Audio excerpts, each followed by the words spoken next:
نزیکەی مانگێک و 15 ڕۆژە حکوومەتی هەرێم بڕیاری داوە هێزێکی ئاوبەش لە نێوان وەزارەتی ناوخۆ و پێشمەرگە دروست بکرێت و بچنە خاڵە سنووریەکان، بەڵام بەوەی ناکۆچی حیزبی لەسەر چوونی ئەو هێزانە تا ئێستا بڕیارەکە نەکەوتوتە بواری جێبەجێکردنەوە. کارەکانی ئەو هێزە هاوبەشش لە نێوان هەردوو وەزیردا ماوەتەوە، هەر یەکە لە وەزیری ناوخۆ و پێشمەرگە 2 هەفتە بەر لە ئێستا کۆبوونەوە و بڕیاری دروستکردنی لیژنەی هونەریان داوە بۆ ئەو پرسە، ئەو لیژنانەیش دروست نەکراون.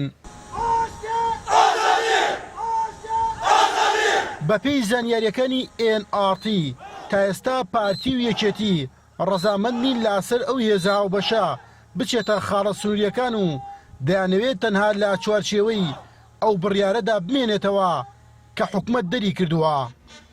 ئەوەش پەیوەست بە قاچاقچێتی لە خاڵە سنووریەکانەوەیە نایانەوێت هێزی پێشمەرگە و ناوخۆ ئاگاداری ئەو پرسە بن.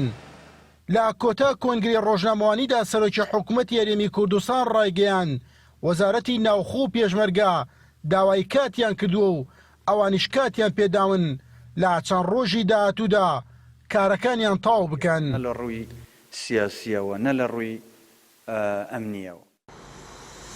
دروست نەکردنیە مێزە لە کاتێکدایە کە داهاتی مانگانەی پارتی وێچێتی لە مەرزەکاندا بە شێوەی قاچاق دەگاتە زیاتر لە 200 میلیۆن دۆلار. بەشێکی ئەو قاچاقچیش لەلایەن هێزەکانی سەر بە دوو حیزبەوە دەکرێت.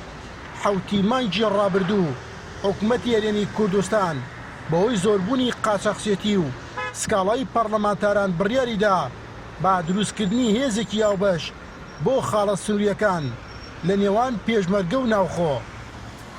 هێرشقادرێن ئارتی هەولێر.